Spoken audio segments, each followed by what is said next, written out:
Tematik 1G, benda, hewan, dan tanaman di sekitarku. Subtema, hewan di sekitarku. Pembelajaran 1, 2, dan 3. Assalamualaikum warahmatullahi wabarakatuh. Apa kabar anak-anak hebat? Berjumpa lagi dengan Ustazah Mimi. Hari ini kita akan belajar tematik. Sebelum belajar, mari kita membaca basmalah bersama. Bismillahirrahmanirrahim.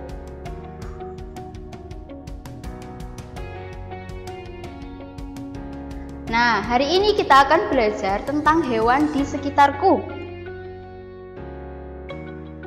Nah, pembelajaran yang pertama yakni mengenai peraturan di kebun binatang. Ketika kita pergi ke kebun binatang, ada beberapa peraturan yang harus kita patuhi. Ada apa saja? Nanti kita akan bahas satu-satu. Nah, ini contoh beberapa peraturan yang dapat kita temui di kebun binatang.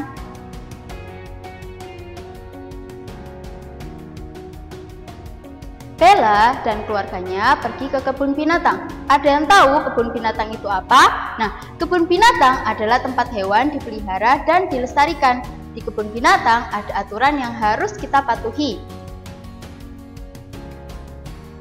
Ini peraturan yang pertama. Ada gambar orang sedang membuang sampah. Nah, tapi ada lingkaran, kemudian ada tanda garis miringnya berwarna merah. Itu berarti adalah tanda untuk sebuah larangan. Kira-kira larangan apa ya? Nah, ini maksudnya adalah kita dilarang membuang sampah sembarangan. Nah, peraturan selanjutnya atau larangan selanjutnya yaitu memberi makan. Ada orang memberi makan hewan, tapi ada tanda larangannya. Nah, itu berarti kita dilarang memberi makan hewan. Larangan selanjutnya yaitu dilihat ya, itu ada gambar panda. Ada juga ada tangan yang sedang memegang batu, tapi ada garis larangannya. Kira-kira larangan apa?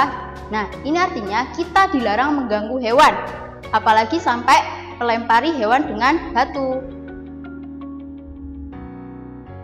Nah, ini larangan selanjutnya. Kita dilarang untuk menyentuh kandang. Karena apa? Karena bisa saja ketika tangan kita diletakkan atau menyentuh kandang hewan, apalagi hewan buas seperti harimau ini, bisa-bisa tangan kita digigit ya. Jadi harus berhati-hati. Kita harus mematuhi peraturan yang ada di kebun binatang.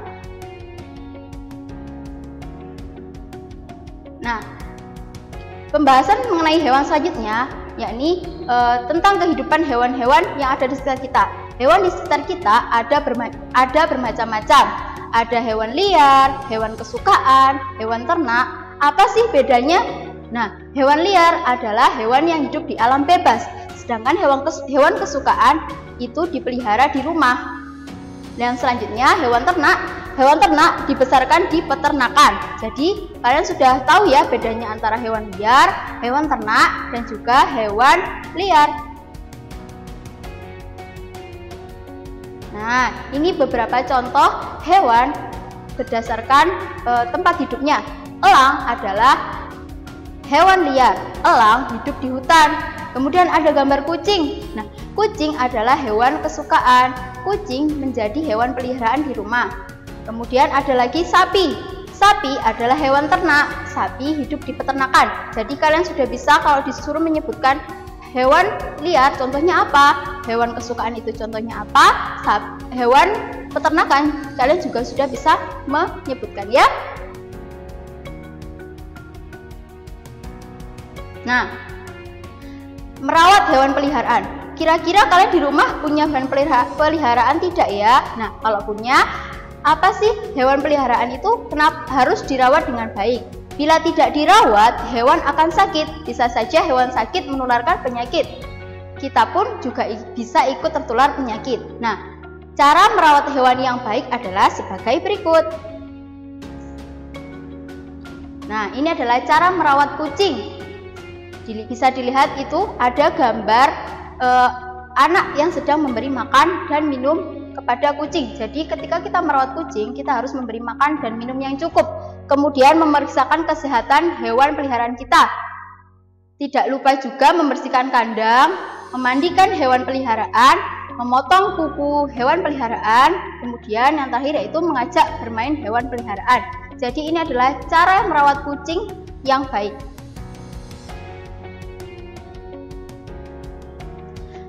Sekarang kita akan belajar mengenai tanda koma.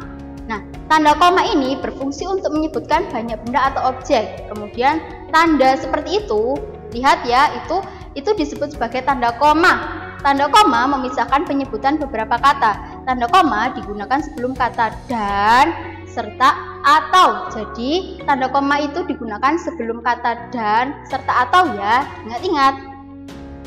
Nah, ini adalah contohnya. Ada kalimat Raka, Viko, Heri, dan Arga pergi ke kebun binatang. Nah, ini adalah contoh penggunaan huruf koma dalam kalimat yang tadi sudah saya bacakan. Jadi setelah diberikan tanda koma akan seperti ini penulisannya. Raka, koma, Viko, koma, Heri, koma, dan Arga pergi ke kebun binatang. Sudah paham ya dari sini?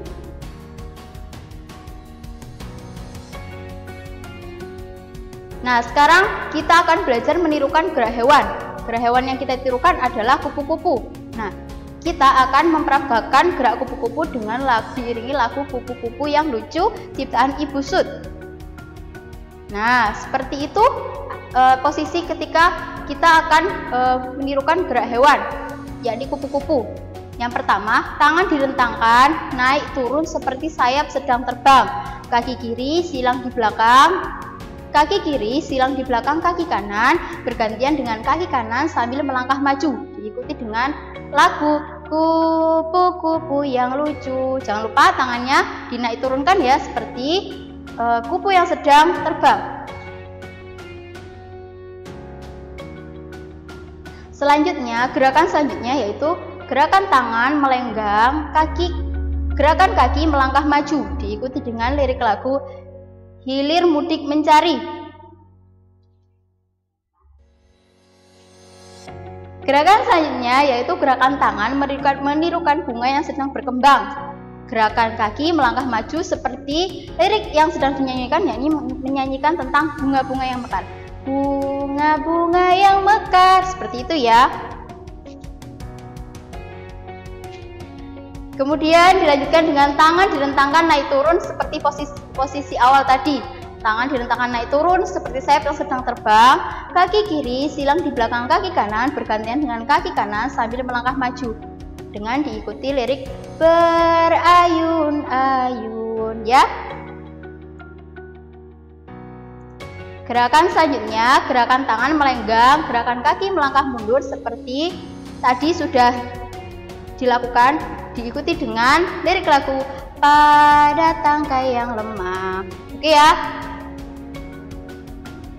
Selanjutnya, tangan direntangkan, ini kembali ke posisi awal tadi.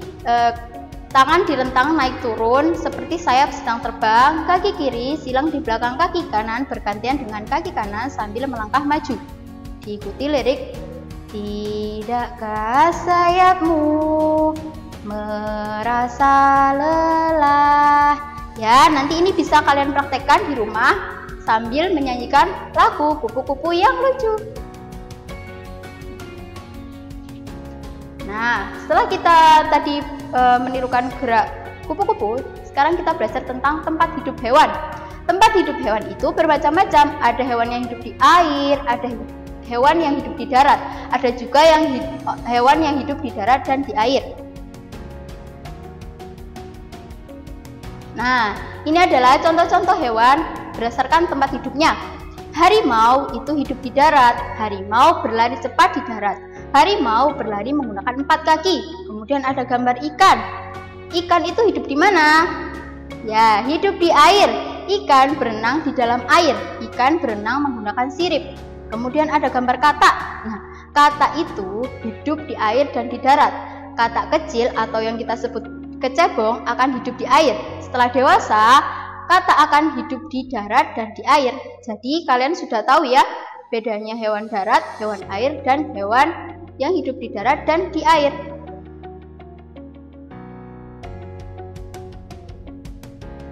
Nah, sekarang kita belajar untuk mengurutkan bilangan.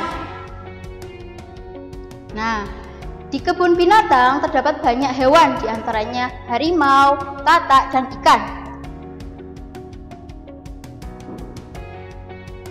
Nah, ketika kita ingin mengurutkan bilangan, langkah pertama adalah menghitung jumlah masing-masing benda yang ada. Misalnya di situ tadi disebutkan ada harimau, kita hitung dulu harimaunya ada berapa, kemudian jumlah kataknya berapa, dan ikannya berapa. Nah, kalau misalnya ada pertanyaan, hewan yang paling banyak adalah kira-kira apa? Kalian sudah menemukan jawabannya?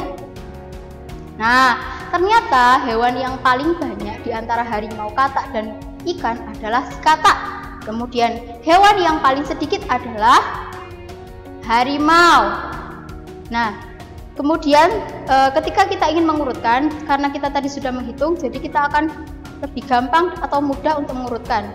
Nah, urutan hewan yang paling banyak adalah tadi katak, kemudian harimau, dan yang terakhir adalah ikan.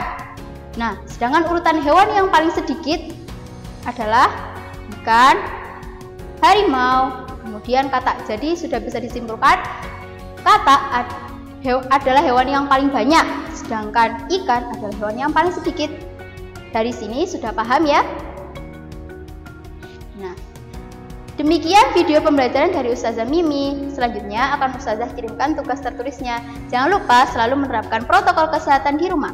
Selalu menggunakan masker, menjaga jarak, selalu mencuci tangan dengan sabun. Wassalamualaikum warahmatullahi wabarakatuh.